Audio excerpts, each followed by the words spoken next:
கிறிஸ்துவுக்குள் பிரியமானவர்களே, இந்த அருமையான நாளிலும் சங்கீதம் 34:5 வார்த்தை இப்படியாக சொல்கிறது: அவர்கள் அவரை நோக்கி பார்த்து பிரகாசம் அடைந்தார்கள், அவர்கள் முகங்கள் வெட்கப்படவில்லை. பிரியமானவர்களே, இந்த அருமையான காலை நேரத்தில் அவரை நோக்கி பார்க்கிற ஒவ்வொருத்தருடைய கண்ணீரையும், நிந்தனைகளையும், போராட்டங்களையும், அவமானங்களையும், எல்லா காரியத்தையும் தேவன் மாற பண்ணி நம்முடைய முகத்தை பிரகாசிப்பிக்க பண்ணுகிற தெய்வமாக இந்த வார்த்தை கொண்டு நம்மளோட பேசி கொண்டிருக்கிறார்.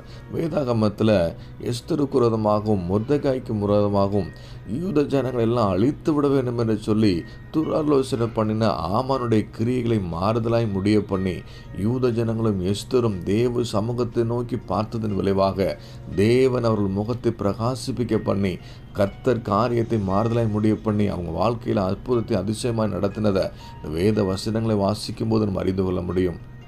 அதே போல தான் ஒவ்வொரு பரிசுத்தவான்களுடைய வாழ்க்கை நீங்கள் ஆராய்ந்து பார்ப்பீங்களானா, செபித்ததன் விளைவாக தேவன் அவருடைய முகத்தை பிரகாசிக்க பண்ணினதை வேதம் நமக்கு வெளிப்படுத்துகிறது. தானியேலோட நண்பர்களும் எப்பேற்பட்ட போராட்டத்தில் இருந்தாலும், சிங்க கெபியில் இருந்தாலும், சூழ நெருப்பில் இருந்தாலும் அவர்களோடு கூட இருந்து எல்லா விக்கினங்களுக்கும் தப்பு வைத்து அவர்களின் முகங்களை பிரகாசிக்க பண்ணின தெய்வம் இங்கே நம்மோடு கூட இருக்கிறார். நம்முடைய நெருக்கத்தின் மத்தியில், போராட்டத்தின் மத்தியில், வியாதியின் மத்தியில், தேவையின் மத்தியில், எப்பேற்பட்ட கஷ்டம் நமக்கு வந்தாலும் அவரை நோக்கி பார்க்கலாக மாறும் பொழுது அந்த சூழ்நிலையில் நம்மோடு கூட இருந்து நம்மை தப்பு வைத்து நம்மை பிரகாசிப்பிக்க பண்ணுகிற தெய்வம் நம்மோடு கூட இருக்கிறார் என்பதை மறந்து போயிடாதீங்க. இந்த வார்த்தையை விசுவாசித்து ஒவ்வொரு நாளும் அவருடைய முகத்தை நோக்கி பாருங்கள்.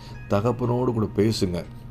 அவர் நம்மிடத்தில் எதிர்பார்க்குற காரியத்தை அறிந்து கொண்டு தேவ சித்தம் செய்ய நம்மை அர்ப்பணிக்கும் போது அவர் நம்முடைய வாழ்க்கையில் எல்லா காரியத்தையும் மாறுதலாய் முடிய பண்ணுகிறவர் மாத்திரமல்ல, நம்முடைய முகத்தை பிரகாசிக்க பண்ணி நம்மை சாட்சியாக நிறுத்தி அவருடைய நாமத்தை மகிமைப்படுத்துகிறோம் என்பதை இந்த வேத வார்த்தை உறுதிப்படுத்துகிறது. நம்மோடு கூட இருக்கிற தெய்வம் நம்மை பிரகாசிப்பிக்க பண்ணுகிறவர். இந்த வார்த்தையை விசுவாசித்து நம்ம ஜெபிப்போமா? நல்ல தகப்பனே, இந்த அருமையான கால வேலைக்காக நன்றி செலுத்துகிறோம்.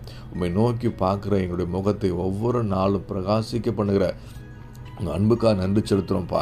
எந்த இடத்துல வெட்கப்பட்டு போயிடாதபடிக்கு, அவமானப்பட்டு கூனி குறுகி விடாதபடிக்கு தேவனாக்கி கர்த்தர் எங்களோடு கூட இருந்து எல்லா போராட்டத்துக்கும் எங்களை தப்பு வைத்து ஆண்டவரே நீர் எங்களை பிரகாசிப்பிக்கப்படுகிற அன்புக்காக நன்றி செலுத்துகிறோம்.